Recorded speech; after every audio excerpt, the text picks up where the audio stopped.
Around 1 in every 10 Americans say that they believe that the Earth is flat, or that they at least have their doubts that it's round. I'm going to test that. I'm going to test if the Earth is flat or not. And to do that, I actually need to go somewhere where it's super flat.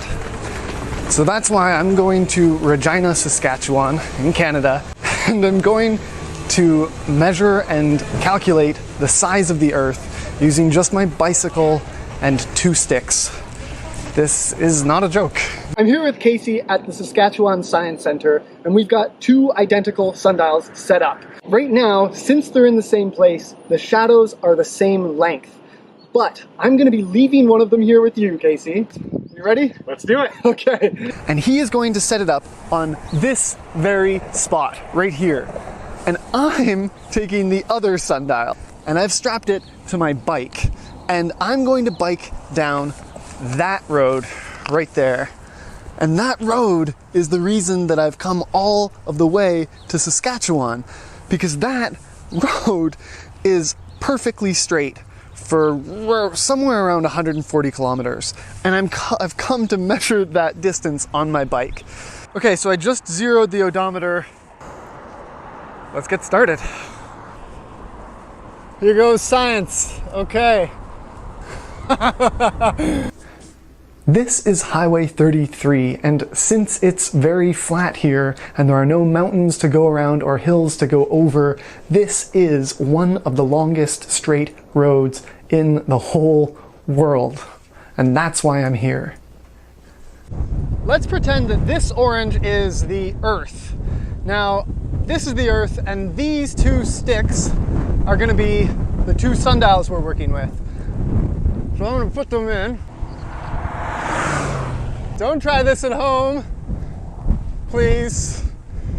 Okay. Since the orange is round, anytime we line up the shadows like this, they will never be the same length. If the shadow on the right is short, we can expect the one on the left to be longer. If they were the same length, then the orange would have to be flat. Now we can also measure the length of the 2 shadows at the same time and measure the distance between them and figure out the circumference. Since the sun is really far away, we can treat its light as coming in straight lines. And therefore, we can figure out what angle it's hitting both of the sticks at. And that allows us to figure out what angle the 2 sticks would meet up at in the center of the orange without having to pull the orange apart. Let's say that that angle, this angle here, is 45 degrees. That's 1/8 of a circle. So the distance between the 2 sticks, this distance here, that is 1/8. That's 1/8 of the circumference around the orange. So we measure that distance, we multiply it by 8, and we know how big the orange, or the Earth, is. That's what I'm doing, except instead of these 2 sticks, we're using sundials, and instead of measuring this with a ruler, I'm measuring it with my bike right now in Saskatchewan. I got the wind at my back, and it is a beautiful day. I'm clocking at 28.8 kilometers an hour. This is just great. Things are awesome. To celebrate the 100-kilometer mark, I'm going to eat the Earth. It's pretty good. It shouldn't surprise you that I'm not the first person to do this experiment. A Greek scientist named Eratosthenes did it 2,200 years ago.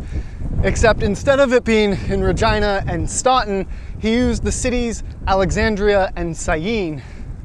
And those cities were 800 kilometers apart. He didn't have bicycles back then, so he had someone pace the distance between the 2 cities, which is crazy.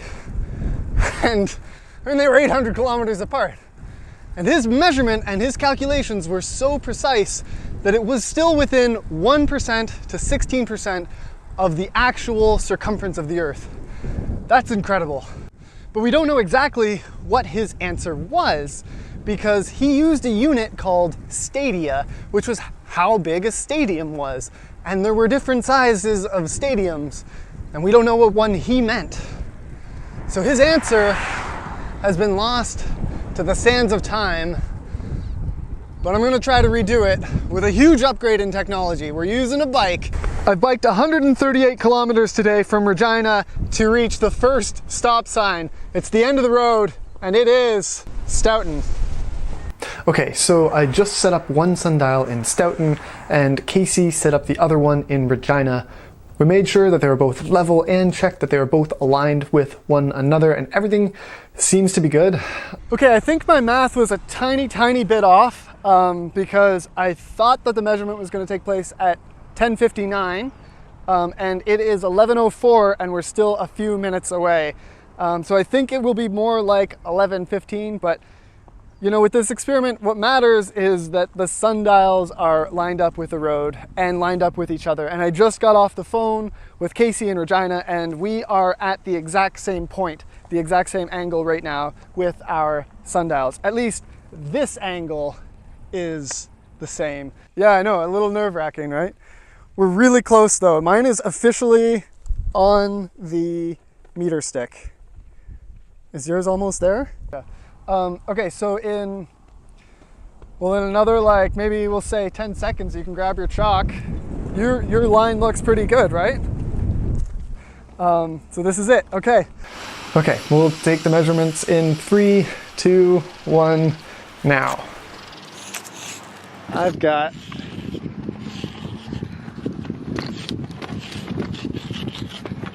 okay, I just measured my shadow, and mine was 66.1 centimeters.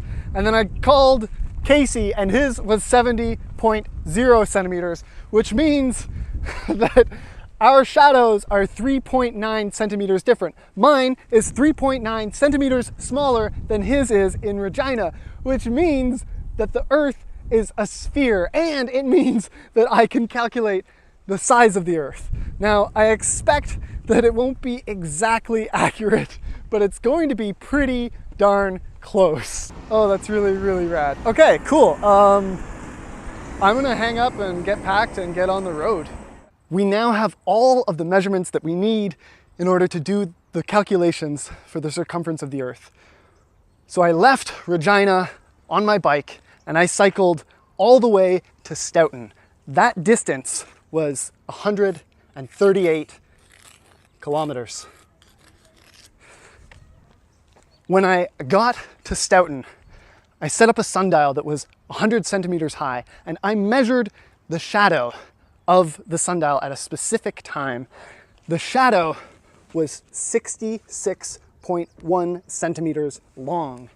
And so we can do some simple math to figure out the angle at which the sun was hitting the top of the sundial, and that turns out to be 56.5 degrees. Now, at the exact same time I was taking that measurement, Casey in Regina was taking another measurement on an identical sundial, and his measurement was 3.9 centimeters longer. He measured a shadow of 70.0 centimeters. And that means that the Earth is a sphere, and we can calculate its circumference. We used the same math to figure out the angle that the sun hit the top of his sundial. That was 55.0 degrees. Since we know the angle that the sun hit both of those sundials, and since the sun is really far away, we can calculate the angle that those two sundials would meet up at if they met in the center of the Earth. We take the angle from Regina and subtract it from the angle in Stoughton, and we get 1.5 degrees.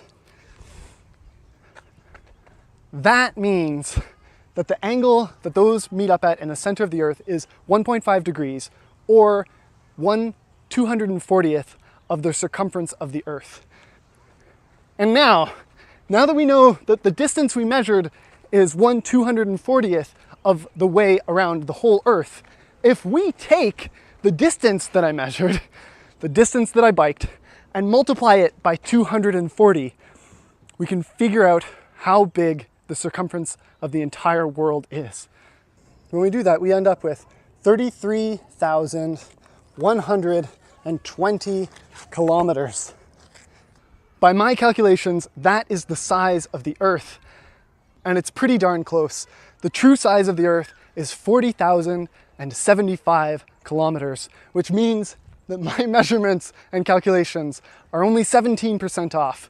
Eratosthenes' measurements and calculations were maybe 16% off. I'm really happy with how that turned out.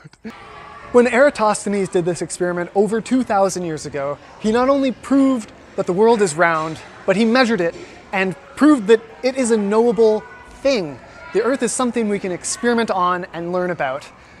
I'm really happy with how well my experiment turned out because I have confirmed that the Earth is indeed round, and I measured it to be 33,120 kilometers around. And that's not exactly right, but I mean, my measurement is closer to the Earth than it is to Mars, and I'm pretty happy with that. The reason my measurement isn't 100% accurate is because I didn't manage to line things up perfectly. So we took the measurement about 12 minutes too late, which is enough to make an error of 17%. But still, I'm really, really happy with how well it turned out.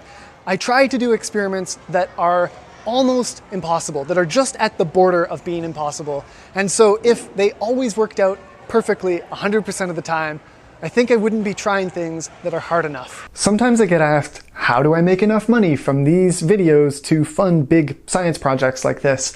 And my answer to that is that I don't. I don't even make enough money from this channel to pay for my expenses, let alone my time.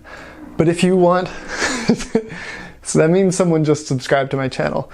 If you want to support what I do here on this channel, please check out my Patreon page. Every little bit helps, and actually every patron adds a drop in the bucket. Another way you can support me is to subscribe to my channel and like this video. It's not just meaningless internet points, it actually affects the algorithm, which changes how many people will see my science content. So that's huge for me. Lastly, I absolutely need to thank Casey and Ryan and everyone at the Saskatchewan Science Centre for making this whole project possible. It just wouldn't have been possible to measure the Earth without them. So please, if you're in Regina, check out this place. It is amazing. And check out their website. I'll leave a link in the description below. Thank you so much for watching.